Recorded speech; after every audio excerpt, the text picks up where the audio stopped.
We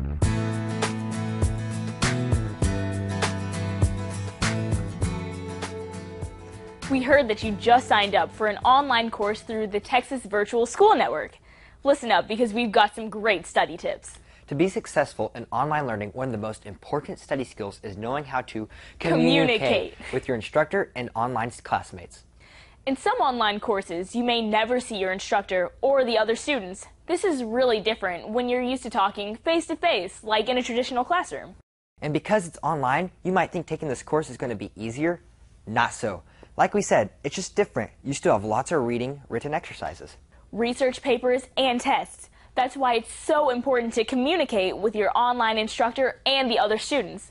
There are several ways to communicate: by email, chat rooms, and discussion boards, even calling.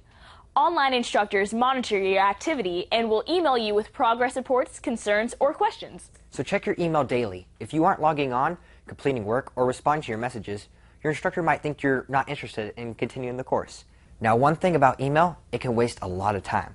As you get to know your online classmates, your inbox may fill up with messages that have nothing to do with your studies. It's not cool when you overlook an email from your instructor on a new assignment because you had so many emails from other students about who watched what TV show last night. So, what did you watch last night? The solution to this email overload is to set up 2 email accounts, one for your studies and one for your personal use. It's up to you, but it can make things easier when you're trying to communicate with your instructor and classmates about coursework. And remember to email your instructor if you're not going to be online for a few days, you're going on a vacation or have gotten sick, you have questions about assignments or grades, and if you're experiencing technical problems. Another way to communicate with your instructor and other students is in the live online chat rooms. They're awesome. You get to read about different viewpoints, share your knowledge, and ask questions. But watch out for people who can get too chatty. It can be easy to get off topic when you should be completing assignments. You don't need to know what I watched on TV last night.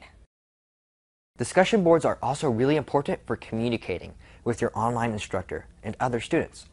These message boards are different from chat rooms and are usually for thought-out responses to discussion questions.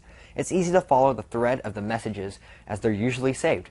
Then when you study for exams and write papers, these discussion threads are an awesome resource. So think about what you want to say. Your online instructor is watching and assessing many times to see what you post on these discussion boards. Now let's talk about how to communicate with your instructor relating to audio podcasts, video, and web conferencing. Podcast lectures let you listen to your instructor at any time and any place. With a video, it's like attending a lecture in real life. You can see and hear your instructor. Unlike audio podcast, video lectures allow you to watch demonstrations, but you still can't ask questions. So whether you're listening to a podcast or watching a video lecture, take notes and write down any questions you can think of.